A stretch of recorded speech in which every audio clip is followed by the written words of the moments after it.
This week, the Centers for Disease Control and Prevention reported a strain of tuberculosis that can spread from deer to humans. Kayla Solomon visited Macon County, where deer hunters say they're keeping an eye on the threat. This is like the deer or big buck capital of Georgia, and so people come in from Atlanta, from as far south as Miami, and come here to hunt. Richard Yoder owns Country Hardware and Sporting Goods in Montezuma.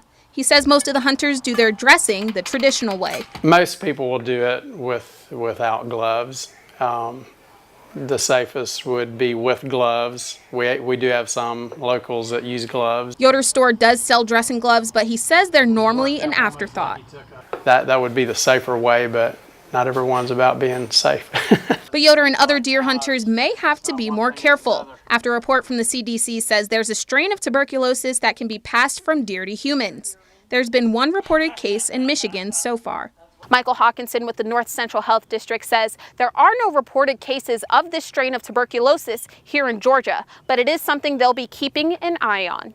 One local butcher says he's not worried. Now, if they come out with a directive or something from the DNR that there's a certain disease that we got to watch out for, or that's transferable, that we have to take certain precautions. Elmer Yoder owns Yoder's Butcher Block, and he says he's normally the first stop for hunters after their big catch. But for those who clean it themselves, just keep it clean and keep it cold.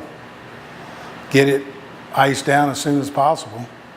Probably the cleanest way to do it is just take it to your processor right away. In Macon County, Kayla Solomon, 13 WMAZ News.